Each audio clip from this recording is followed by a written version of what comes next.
নমস্কার, খবর পড়ছি Kolkata news TV YouTube channel থেকে। আমি শাশ্বতী দাস। আজকের বিশেষ খবরগুলি হলো: ওএমআর দুর্নীতিতে বড় সূত্র সিবিআইয়ের। মমতা বন্দ্যোপাধ্যায়ের 4 দিনের দিল্লি অভিযান বিরাট পরিকল্পনা। রণক্ষেত্র দীঘা রক্তারক্তি কাণ্ড, ছোটাছুটি হাসপাতালে। কুসংস্কারে বলি 1.5 বছরের শিশু, বাসন্তীতে জলে ডুবে মৃত্যু ছোট শিশুর।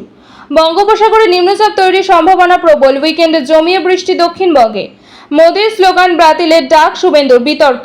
এবারে আসছি বিস্তারিত খবরে। তার পূর্বে অনুরোধ করব, আমাদের চ্যানেলটি অবশ্যই সাবস্ক্রাইব করুন এবং পার্শ্ববর্তী বেল আইকনটি প্রেস করে আমাদের সঙ্গে থাকুন।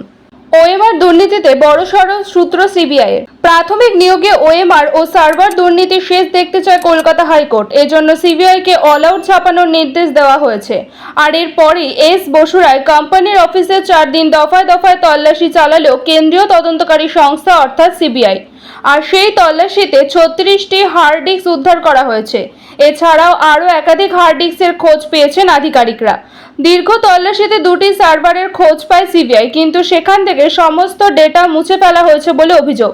কিন্তু কেন তা এখনো স্পষ্ট নয়। তবে উদ্ধার হওয়ার বিপুল হার্ড ডিস্ক এবং সার্ভারেই প্রাথমিক নিয়োগে ওএমআর এর যাবতীয় দুর্নীতি লুকিয়ে আছে বলে দাবি কেন্দ্রীয় তদন্তকারী সংস্থা। কি এমন ডাটা ওই সার্ভার এবং হার্ড ডিস্কে ছিল যে মুছে ফেলা প্রয়োজন ছিল, সেটাও খতিয়ে দেখা হচ্ছে। সিবিআই আধিকারিকরা মনে করছেন পুরো কেলেঙ্কারির পিছনে মানিক ভট্টাচার্যের বড় ভূমিকা রয়েছে।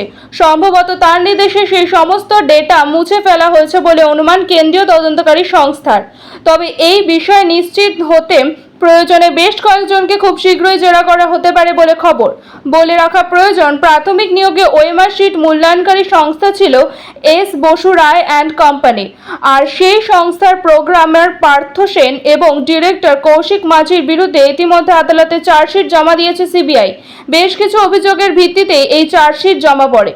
মমতা বন্দ্যোপাধ্যায়ের 4 দিনের দিল্লি অভিযান বিরাট পরিকল্পনা।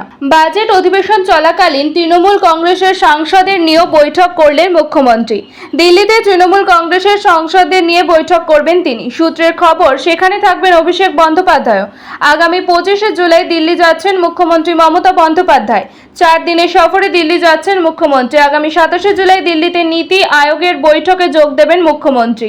28শে জুলাই দুপুরে কলকাতা ফিরবেন মুখ্যমন্ত্রী। 26 তারিখে তৃণমূল কংগ্রেসের সাংসদ এবং কয়েকটি রাজনৈতিক গুরুত্বপূর্ণ বৈঠক করতে পারেন মুখ্যমন্ত্রী। রণক্ষেত্র দীঘা রক্তারক্তি কাণ্ড, ছোটাছুটি হাসপাতালে। অটো ইঞ্জিন ভ্যান চালকদের মধ্যে হাতাহাতি সৈকত শহর দীঘাতে। ইঞ্জিন ভ্যান অবৈধভাবে চালানোর অভিযোগে পথ অবরোধ করে বিক্ষোভ দেখালেন অটো চালকরা। অটো ইঞ্জিন ভ্যান চালকদের মধ্যে হাতাহাতিতে একজন আহত হয়ে দীঘা হাসপাতালে ভর্তি বলে জানা গিয়েছে।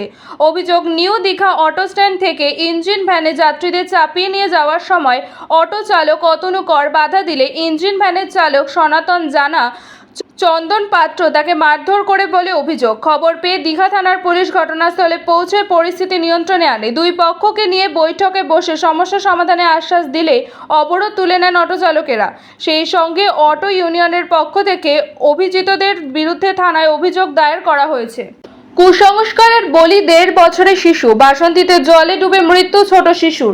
আবারও সুন্দরবনে জলে ডুবে মৃত্যু হলো এক শিশুর। মৃতের নাম আনিস মোল্লা।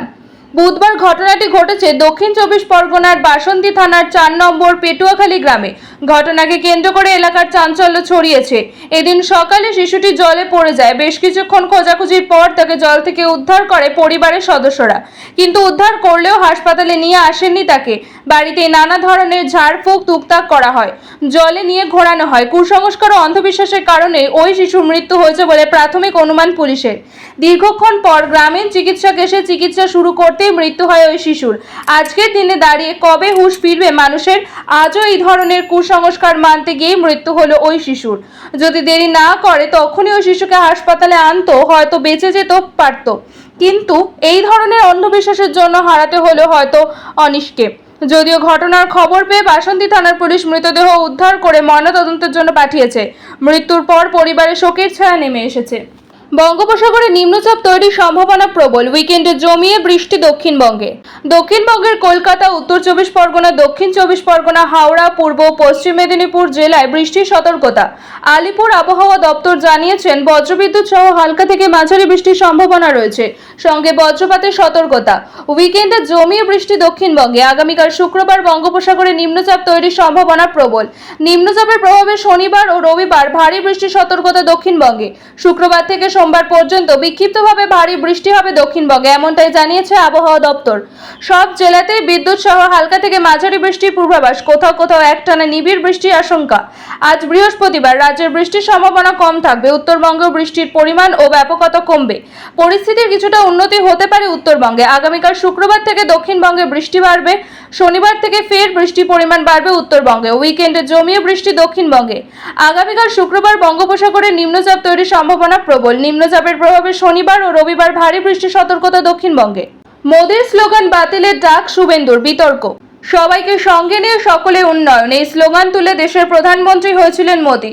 2014 সালে প্রথম তিনি এই স্লোগান দিয়েছিলেন। তারপরে 2019-এর নির্বাচনে সকলকে সঙ্গে নিয়ে উন্নয়নের স্লোগান শোনা গিয়েছে। এখনও বিজেপির সভা প্রচারে এই স্লোগান শোনা যায়। এই স্লোগান সম্পর্কে মন্তব্য করে পশ্চিমবঙ্গের বিরোধী দলনেতা শুভেন্দু অধিকারী দলকে অস্বস্তিতে ফেলে দিয়েছেন। বুধবার অনুষ্ঠিত হয় বিজেপির প্রদেশ শাখার কর্মসমিতির বৈঠক। এখানে 1800 প্রতিনিধির সঙ্গে রাজ্য স্তরে দলের সব প্রধান নেতা উপস্থিত ছিলেন এই রাজ্য থেকে নির্বাচিত কেন্দ্রের মন্ত্রী, সাংসদ, বিধায়করা। দিল্লির প্রতিনিধি হিসেবে ছিলেন কেন্দ্রীয় মন্ত্রী মনোহরলাল খট্টর, সুনীল বনশল, অমিত মালব্য, মঙ্গল পাণ্ডে প্রমুখ। এই বৈঠকে রাজ্য সভাপতি সুকান্ত মজুমদারের পর বক্তৃতা দিতে ওঠেন শুভেন্দু। গত লোকসভা নির্বাচনে পশ্চিমবঙ্গের তৃণমূল তাদের পারফরমেন্স উন্নত করে 29টি আসনে জয় পেয়েছে। বিজেপি 2019 সালের সাফল্য ধরে রাখতে পারেনি। অন্যান্য বারের মতো এই নির্বাচনে রাজ্যে 30% সংখ্যালঘু জনতার সমর্থন তৃণমূল কংগ্রেসের দিকে গিয়ে। এই প্রসঙ্গে বিরোধী দলনেতার বক্তব্য ঘিরে বিতর্ক তৈরি হয়েছে দলের মধ্যে।